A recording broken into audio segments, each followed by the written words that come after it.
You guys, has it ever just been so hot and you just don't want to turn the stove on? Well, that's what happened to me today. But I had this chuck beef roast that I wanted to cook. So I thought about it. I said, hey, I can cook it on top of the stove. And I said, yeah, I'm going to try. You guys are going to come with me as I prepare a beef chuck roast on top of the stove and see what we get. All right? So you guys, stay tuned. Let's get started. Look at this lovely chuck pot beef roast.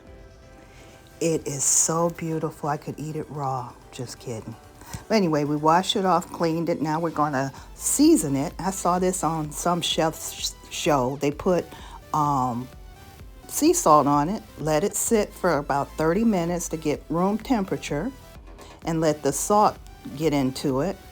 Then we're going to go ahead and cut up our onion. We use 1 onion here and slice that up. And then I decided I had 2 little peppers left, so I thought I'll just put those in there also. So then we go ahead with 4 tablespoons of butter, get our pan ready and heat it up. And then we are going to put our pot roast in on the seasoned side. That way the butter gets really seasoned, and that's where all our flavor is going to come from.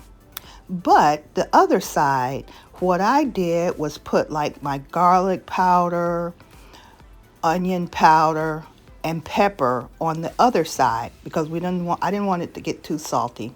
Then we have our onion, peppers, garlic, and 2 cups of beef broth. And so we let that sear on one side and get really nice and brown. And then we flip it over. Look at there, isn't that beautiful? And then we flip it over and let it get nice and brown on the other side. And we can add our onion and our peppers and our garlic in once we flip it over. And that way we can get those all nice and sauteed and everything. That's a beautiful roast. So we stir our vegetables in there. And you can put carrots and all that stuff in there. Now once we get it brown on the other side, that's when we can put in another 4 tablespoons of butter, because we do not want this thing to stick to this pan because we're not cooking it in the oven, we are cooking it on top of the stove. So now, since it's brown on both sides, we can add our beef broth. And this is what it's gonna kind of steam in and get all those flavors in, and the butter just makes it so delicious.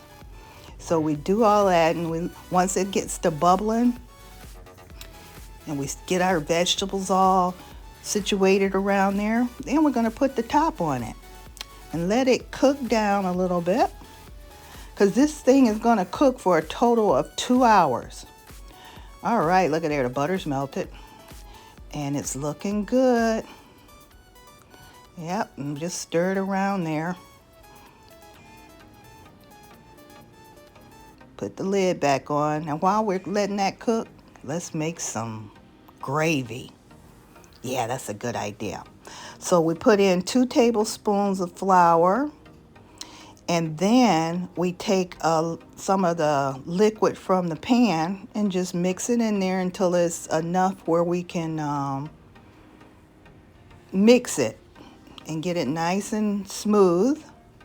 And I should have used a fork. I used a wire whisk, or a whisk, I don't know why. But anyway, we're whisking that up, and once it gets nice and smooth, we add it into our broth, and this is going to thicken it up so we have a nice gravy. And we're going to let our meat continue cooking in that gravy. It's been cooking now for about, I think, an hour. So once we get the gravy going, then we're going to let it cook for another hour. So that's 2 hours, but we're going to keep an eye on it because we don't want it to burn, because we are still cooking on top of the stove. So we just keep checking to make sure we got both sides, covered and dipped in the gravy and everything. And we just continue cooking it, put the lid back on, and let it keep going until it's nice and ready.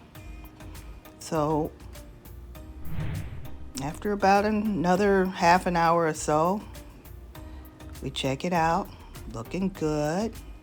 That little pepper just hung out for a while. But look at there, look at that gravy. And it's still bubbling even though I turned the heat down. It's a nice consistent cook on here. Look at there, it breaks off with a fork.